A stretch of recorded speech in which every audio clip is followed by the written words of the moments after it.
ओम शांति। आजिर साकार मुरली आजिर सारांश मिठे बच्चे तुम मानकर दुखर दिन एबे शेष है। तुमे वर्तमान एपरी दुनिया को जाउछ जेउठारे कोनासी भी अप्राप्त वस्तु नाही। प्रश्न केउ दुईटी शब्दर रहस्य तुम मानक बुद्धि रे थिबा कारणरू पुराना दुनिया प्रति तुमर बेहदर वैराग्य आसुछि। उत्तर उत्थान एवं उन्नतिर कला एवं पतन अर्थात खसिबार कला रहस्य तुम मानक बुद्धि रे रहिछि। तुमे माने जानिछ अधा कल्परू आमे तळकु तळकु खसी आसीछु। वर्तमान हेउछि चढ़िबार समय। बाबा आमको नररु नारायण होबार सत्य ज्ञान देवा पई आसीछंदी। आम पई एबे कलिजुग शेष हैला। आमको नुआ दुनिया को जीवाकू हबो। सेथि पई एही दुनिया प्रति एबे बेहदर वैराग्य आसुछि। धारणा पई मुख्य सारांश 1 नंबर बाबांग सहित जो संपूर्ण पवित्र होवार प्रतिज्ञा करिछ ताकू भांगिबार नाही। खाद्यपेय तथा चालीचलन रे बहुत बहुत संयम रक्षा करने को हबो।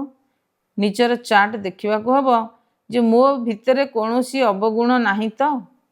2 नंबर यही गर्ली यूनिवर्सिटी अर्थात ईश्वरीय विश्वविद्यालय रे केबे भी अनुपस्थित हेबार नाही।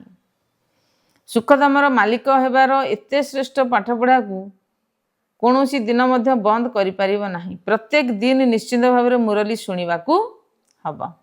आजिर वरदान प्रत्येक मुहूर्तर प्रत्येक समयर महत्व को जानी पुण्यर पुंजी जमा करुथिबा पदमा पदमपति भव। विस्तार तुमे पुण्य आत्मा मानकर संकल्प रे एते एते विशेष शक्ति रही जहा द्वारा तुमे असंभव को संभव करी पारिबो। आजिकाली जेपरी भिन्न भिन्न जंत्रपाति आधार रे मरुभूमि को मध्य सबुज श्यामल करि देउछंती। पहाड़ उपरे मध्य फूल फुटाई देउछंती। सेथिपई तुमे माने मध्य निजर श्रेष्ठ संकल्प द्वारा निराश आत्मा भितरे आशार संचार करि पारिबो। एथिपई केवल प्रत्येक मुहूर्त एवं प्रत्येक संकल्पर महत्व को जानी तब कार्य रे लगाई पुण्यर पुंजी जमा कर।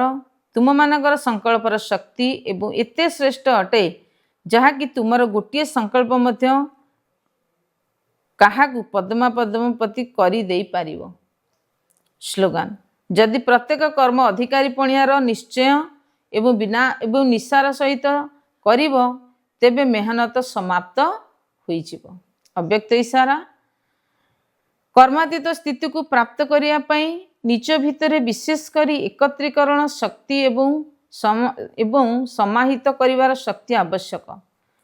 कर्म बंधनी आत्मा माने जेउठी थिबे केवल सेठारे ही कार्य करि पारिबे एवं कर्मातीत आत्मा माने गोटिए समय रे चारिआडे निजर सेवार पाठ करि पारिबे काहेकि ना से माने कर्मातीत अटंती।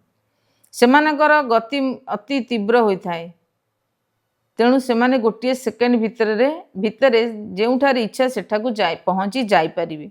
तेणु यही अनुभूति को बढ़ाओ। ओम शांति।